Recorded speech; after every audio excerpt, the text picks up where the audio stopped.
Good morning, everyone. My name is Michael Newman. And my name is Yoni Kashanian, and we are the co-presidents of Beverly Hills High School's Real Estate Club. We'd like to welcome Josh Flagg today, Friday, October 16th, 2020. We're so glad to have you here with us again, Josh. It's nice to see you. Thank you. So last time you were here, our previous president interviewed you, and it's a pleasure to have you back with us today. Awesome. Happy to be here. Thank you. Thank you. Without further ado, let's get to the question. So kind of starting from your origins to now, we're just wondering, where did you grow up? What neighborhood or what area? So I grew up north of Sunset off of Doheny Drive. I guess you call it Bird Streets, lower Bird Streets, whatnot. I went to the Brentwood School and then I finished at Beverly.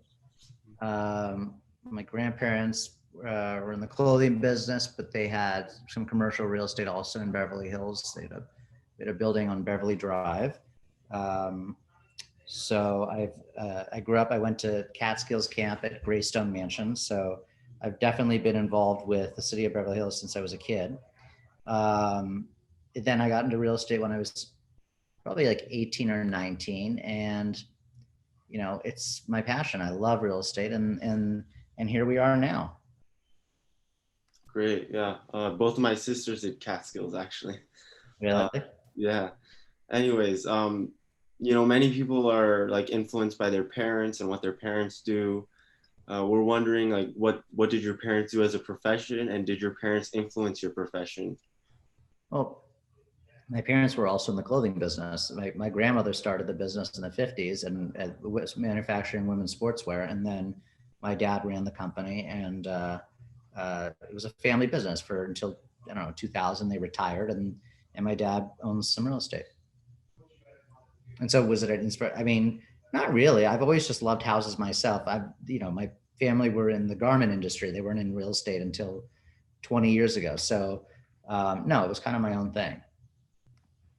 Cool. And in terms of high school, did you finished high school, right? I finished high school, yes. Yeah. And after high school, what did you do exactly? I went straight into real estate. I did not go to college. Right. And you mentioned in your previous interview when you were here with us last time that you got your first deal when you were a senior at Beverly? Yeah, just about. Correct. Yeah. But yeah. Yeah. And if I met you in high school, what kind of student were you? Were you into sports or like any, clubs? No, I wasn't into anything. I was into just getting out and starting real estate. Into the business world. Yeah, exactly. Did you enjoy Beverly, or it was just... It was fine. I was only there for a year. So, I had a lot of friends that went there. So I had a lot of acquaintances there. So I didn't really spend much time. So it's hard to really say. I told you I went to the Brentwood School for years. And then, so, it was a good school. But it was a quick experience. And for us that have, been in the BHHS system for a long time and graduating from Beverly, do you think we have some advantages that that are in front of us and that we can take advantage of once we graduate? That's really, I guess it's about who you know. If you grew up here and you have family and friends that live here, of course you have an advantage over other people. That's the same with anything. That's the movie industry, that's television, that's music, that's everything. Right. And if you have those advantages, you should use them and utilize them. You'd be silly not to. For sure. Yeah. Why do you want to get into real estate, or obviously? Or yeah. I'm applying actually for USC. My first major is real estate development. So nice. Yeah, personally myself, I'm into like all types of finance, real estate as well, but I like diversity, like stocks and stuff like that. But I also I'm really interested in real estate. So anyways, let's get to the next question. What advice would you give to a student who wants to get into real estate? What advice would I give a student that wants to get into real estate? Well, it depends. What are you talking about? Are you talking about being a broker? Or are you talking about buying real estate? What are you talking about? There's so many different aspects. Let's say both. Let's say becoming a broker and then agent, developer, all types. Okay. I can only speak for being a residential agent because I don't, the other areas are not my departments of expertise. But in terms of becoming an agent, I would pick a really top agent in Beverly Hills or whatnot and intern for that person, obviously for free, just intern for the person, learn the ropes, follow them around. It's always best to be licensed first, so you can sit open houses, so that you can maybe take on some clients that they don't want. But yeah, that's the best way to do it. And the best way, yeah, that's the best way to do it. I see. And in terms of what, once you get your real estate license and you want to start, selling houses, whether residential or commercial, what's the best way you think is to promote yourself, the community?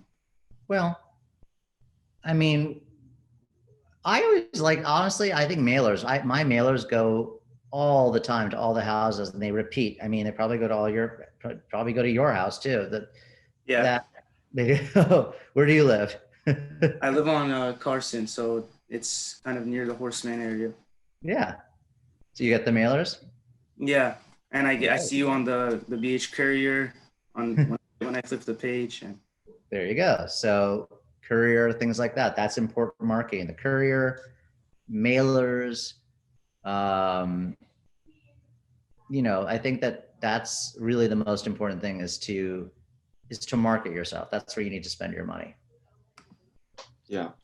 So like in terms of motivation, many people struggle with it, and they get up in the morning and they feel sluggish. They don't want to do anything. Like, how did you maintain your motivation, and specifically like before your success and after your success?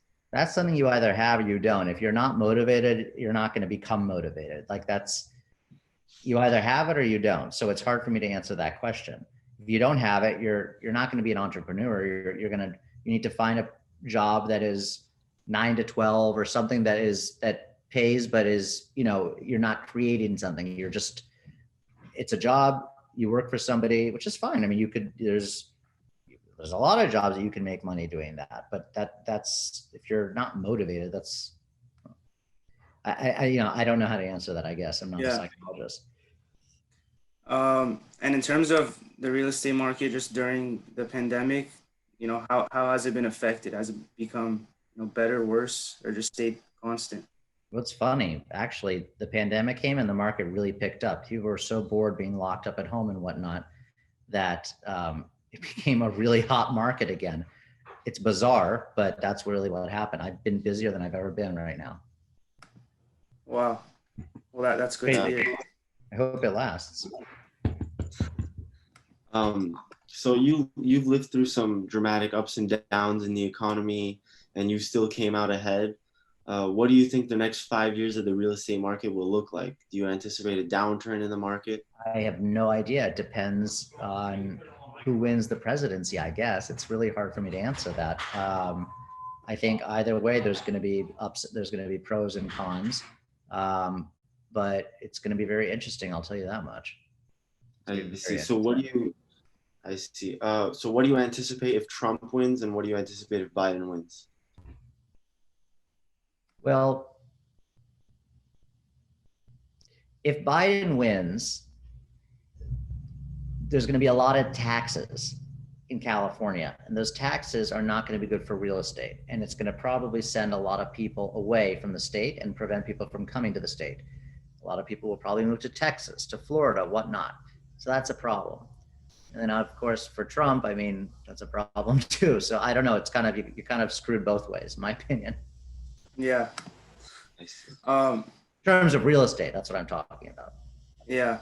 And then in terms of, investing, what areas in SoCal do you think are the most profitable for investors that are starting, early, but they don't have much capital?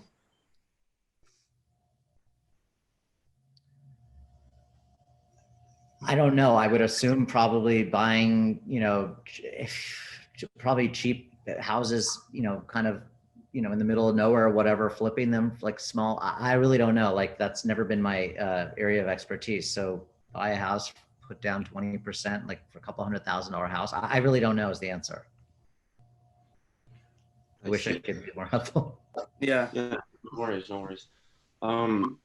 So, you've dealt with many like different real estate agents, and throughout your day-to-day life, you encounter multiple different people. in your opinion, like, or in general, what's the most important quality in a real estate agent? Oh, you've got to definitely be social. You've definitely got to be out there. You've definitely got to have that personality where you want to go out for dinners all the time and meet with people and mingle and schmooze and blah, blah, blah. That's number one. Number two, you have to know how to market yourself. You have to promote yourself always, not in a tacky way, but you always have to be out there. Number three, most important, is you need to know your stuff. I mean, if you don't know your stuff, you're never going to be successful. That's the most important thing. I see. How did you find yourself? Like, and how do you recommend people find themselves? You know what I mean? Kind of vague question, but Yeah, I told you since I was a kid, I've loved houses. I loved real estate. So there was kind of like I didn't know any different. So I don't know. I always knew I'm unusual in the fact that I always knew what I wanted versus many other people that really just don't know what they want to do, which is for a lot of people. Yeah. So you're saying it's more of like an intrinsic like feature that you have and you carry and Correct. It's just there. I see. Correct. And we have a few questions from our club members that they wanted to ask you, but before we do that, I just have one last question. So, throughout your experience in the field, what's the most important thing or just most valuable lesson you've learned in life? Oh, I would say definitely when you start out in the business, don't be too cocky or arrogant. Just be humble. Don't act like you know everything because you have all these people, professionals that have been in the industry for years, and you don't want to make enemies. That's important. Okay. So let's move to, we had many club members who just wanted to ask you questions, but we specifically pulled out two. So the first one is from a club member, Talian, and she's asking, what's the best way to form connections in the real estate market, you know? Connections in the real estate market. Well, I mean, I guess I don't understand the question. Like when you say connections, what do you mean? Like I mean, I guess you could, I mean, going to charity events, not that we can do that today, going to, hanging out at restaurants and mingling with people. I mean, it's hard. I don't know. It really just happens organically. You live in a city where, it's a very social city. This is a very city of who do you know and where do you live and blah, blah, blah, blah, blah. So, you just got to be at the right place at the right time and you got to be looking for it. For sure. And then our last question from another club member, Marshall. He's asking, what characteristics do people most praise you for? Probably just being very dynamic and being very, I know my stuff. And when I walk in a room, I can light up the room. I know how to make people, the word charm is like not the right word. I know how to get people excited and sell them. And I don't even sell them. This is like even like anything. Whenever I'm with somebody, I can immediately turn up, that's just something I'm good at. For sure. Yeah, we've seen that. Right. Where do you live? Me, I live on Gale, right? Just east of La Cienega. Nice. Yeah. And what about, there's a third person? Oh no, it's just the two of you. Yeah. So Michael, do you have any other questions or? On my behalf, I think that's it, but we just wanted to thank you for your time and, setting some time away from your busy schedule to educate investors. Is this live on KBEV right now? They're recording. It's going to go live on YouTube and on Spectrum. You mean Yeah, KBEV? they're gonna edit. Right, yeah. What is it? It's channel 11 or 10? What is it? 6 on cable TV. Only in the city of Beverly Hills though, right? Yeah. Nice. Well, yeah. Sure. So just thank you for your time, and we hope this is the first of many meetings we have together, whether virtually or in person. Nice. Well, I look forward to it. Thank you. And I certainly learned a lot from listening to you today. And I'm sure not only will our club members be more educated on real estate, but also the rest of the Beverly Hills community. So we thank you. Thank you. Thank you for your time. Absolutely.